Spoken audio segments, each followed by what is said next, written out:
Indian premier league ಐಪಿಎಲ್ನ 26ನೇ ಪಂದ್ಯ ಬೆಂಗಳೂರಿನ ಚಿನ್ನಸ್ವಾಮಿ ಕ್ರೀಡಾಂಗಣದಲ್ಲಿ ಆರಂಭಗೊಂಡಿದ್ದು ರಾಯಲ್ ಚಾಲೆಂಜರ್ಸ್ ಬೆಂಗಳೂರು ಮತ್ತು ದೆಹಲಿ ಕ್ಯಾಪಿಟಲ್ಸ್ ತಂಡಗಳು ಮುಖಾಮುಖಿಯಾಗಿವೆ.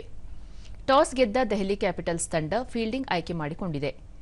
ಇತ್ತೀಚಿನ ವರದಿ ಬಂದಾಗ ರಾಯಲ್ ಚಾಲೆಂಜರ್ಸ್ ಬೆಂಗಳೂರು ತಂಡ 5 ವಿಕೆಟ್ ನಷ್ಟಕ್ಕೆ 148 ರನ್ ಗಳಿಸಿ ಆಡುತ್ತಿದೆ. Phil Salt 63, Virat Kohli 19, Devdutt Padikkal 18 run ಗಳಿಸಿ ಔಟ್ ಆದರು. ದೆಹಲಿ ಕ್ಯಾಪಿಟಲ್ಸ್ ಪರ ಅಕ್ಸರ್ ಪಟೇಲ್ 2, ವೇಗಿ ಲುಂಗಿ ಎನ್ಗಿಡಿ, ಕುಲ್ದೀಪ್ ಯಾದವ್ ಹಾಗೂ ಮುಕುಶ್ ಕುಮಾರ್ ತಲಾ 1 ವಿಕೆಟ್ ಪಡೆದರು. ರಾಯಲ್ ಚಾಲೆಂಜರ್ಸ್ ಬೆಂಗಳೂರು ತಂಡ ಆಡಿರುವ 5 ಪಂದ್ಯಗಳಲ್ಲಿ 4ರಲ್ಲಿ ಗೆಲುವು ಸಾಧಿಸಿ 8 ಅಂಕಗಳೊಂದಿಗೆ ಅಂಕಪಟ್ಟಿಯಲ್ಲಿ 2ನೇ ಸ್ಥಾನದಲ್ಲಿದೆ.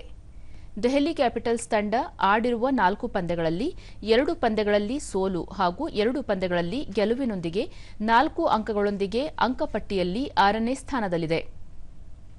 ಅಂಕಪಟ್ಟಿಯಲ್ಲಿ ತಮ್ಮ ಸ್ಥಾನವನ್ನು ಮತ್ತಷ್ಟು ಭದ್ರಪಡಿಸಿಕೊಳ್ಳಲು ಉಭಯ ತಂಡಗಳಿಗೆ ಈ ಪಂದ್ಯ ಮಹತ್ವದ ಪಂದ್ಯವಾಗಿದೆ.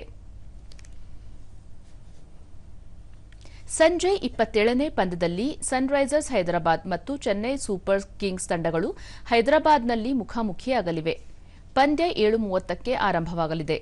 ಸನ್ರೈಸರ್ಸ್ ಹೈದರಾಬಾದ್ ತಂಡ 5 ಪಂದ್ಯಗಳಲ್ಲಿ 2 ಪಂದ್ಯಗಳಲ್ಲಿ ಗೆಲುವು, 3 ಪಂದ್ಯಗಳಲ್ಲಿ ಸೋಲಿನೊಂದಿಗೆ 4 ಅಂಕ ಗಳಿಸಿ ಅಂಕಪಟ್ಟಿಯಲ್ಲಿ 5ನೇ ಸ್ಥಾನದಲ್ಲಿದೆ.